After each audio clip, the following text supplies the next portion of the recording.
ito na yung ating third bird na i-release. Ito yung red check natin guys na walang sing-sing. Lipad na.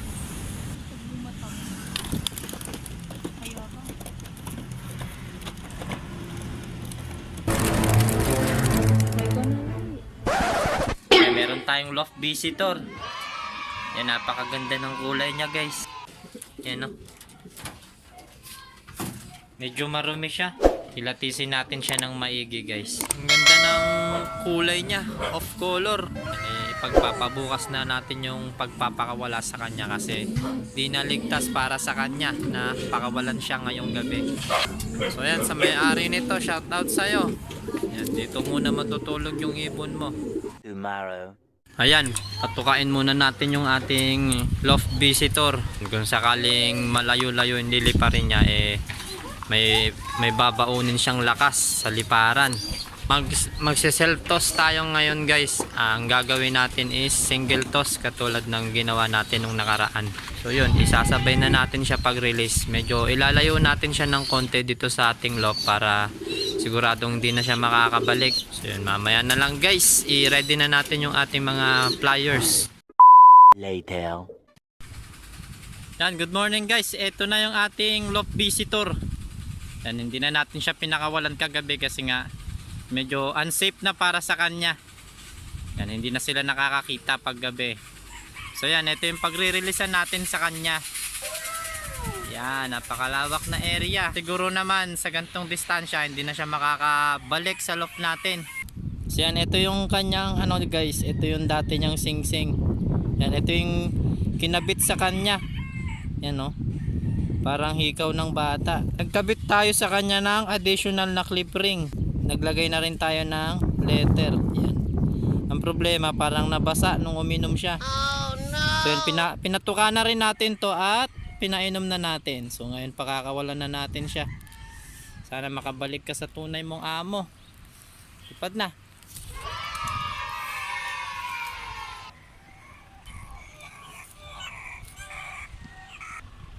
Nasaan na? Yun. Ikot-ikot. Wala na. So ito yung ating mga flyers. Didiretso tayo sa Tagaytay. Yan, magsi-single toss din tayo sa kanila. A few moments later. Ayan, nandito na tayo sa release point. Nakita na naman natin yung Taal guys. Yan, napakaganda ng weather condition ngayon. Tirik na tirik si Haring Araw. Ayan o. Hindi masyadong klaro yung view ng Taal ngayon. Chill muna tayo dito ng konti kasi kakarating lang namin. Papahinga muna natin yung ating mga baratang ibon. Yan sila. Tamang pahinga muna. Later. Ayun, eto na guys yung una nating pakakawalan. Ito yung ibon natin na in-entry. Pa guys yung kanyang sticker. Yan. Yan pa yung kanyang sticker. Umuwi to guys sa atin nung Feb 29 kung di ako nagkakamali. Nakapag-shoot naman tayo ng video nung actual na umuwi siya sa atin. So kanina pa tayo dumating galing sa trabaho pero ngayon lang tayo nakasilip dito. Yan, grabe, nagulat talaga ako nung nandito siya sa loob. Yung tinanong ko yung mga kasama ko dyan sa loob. Alam naman nilang sa atin to pero hindi nila alam na galing siya sa karera. Kaya ang ginawa nila, binuksan na lang nila yung trapdoor natin. Pero ngayon ko lang talaga natanong kasi nga, ngayon ko lang din siya napansin. Yan, ito yung in-entry natin guys. Yan, ito yung kapatid niya, yung first camera natin. So yan, time check, 11:13. Yan, February 29. Yan, fresh na fresh from Piodoran. Grabe, ayan, sobrang putik-putik yung paa niya guys. Oh, no! Ayan pa yung sticker niya. Pero palagay ko nahuli na to guys. Di lang ako sure pero palagay ko nahuli na to. Medyo nakaskas na yung sticker niya. Yan o. Nakaalala pa rin. Parang matagal siyang nag-survive sa wild. Yan, ngayon lang siya nakauwi. Very good. Naka NDR banded to guys. CSWR PC. Good job. Bumalik pa rin. So yan, ito muna yung unang papali pa rin natin. Hintayin muna natin siya mawala bago tayo magpakawala ng isa pa.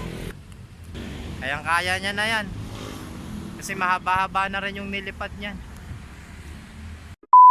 Later. Ayan na yung second bird natin. Hindi natin nakuwanan yung mismong pag-release natin guys kasi hindi natin na-play yung video. Yan, wait, ayan oh. Yun pa siya guys oh. Nahanap niya pa yung daan. 5 minutes later. Ito na yung ating third bird na i-release. Ito yung red check natin guys na walang sing-sing. Lipad na.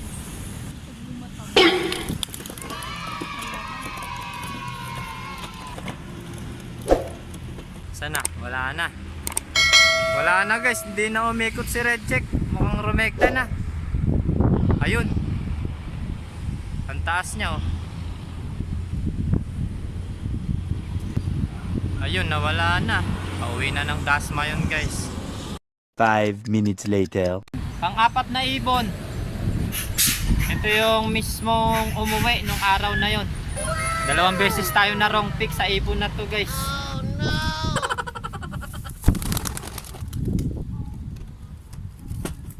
Papalibasin muna natin ulit ng ilang minuto. Yan, bago natin pakawalan yung mga susunod nating i-release. Yan, baka isabay-sabay na natin sila guys kasi medyo matagal silang napartulina. So bale itong apat na itong natira guys, ito yung pagsasabay-sabayin natin kasi matagal silang walang toss. Yan, kaya pagsasabay-sabayin natin silang apat. So yun, napakawalan na natin lahat ng ibon natin. Check na lang natin sila isa-isa sa loft natin pag uwi. Sana walang madisgrasya sa kanila. So masakit na rin sa bangs yung init. Yan, kaya pabiyahin na tayo.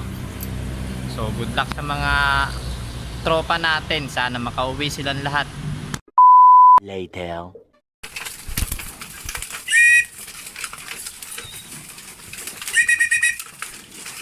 Eto na silang lahat guys. Yan, kompleto naman silang nakauwi. So yan, medyo malapit-lapit lang naman yung pinaghagisan natin sa kanila guys.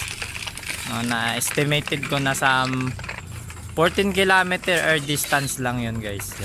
I-ready na natin sila baka sakaling mapalaban sila ng biglaan, at least napapagpag natin sila kahit paano. Kung sa mga nakaraang training, groupings tayo kung mag-release ng mga ibon. So ngayon binago natin ng konti. Single toss lang yung ginawa natin sa kanila. Napakalaking bagay niyan guys kasi matututo silang dumiskarte na mag-isa. Magkakaroon sila ng sariling palatandaan sa lahat ng madadaanan nilang lugar. Dahilan para mabilis silang makauwi.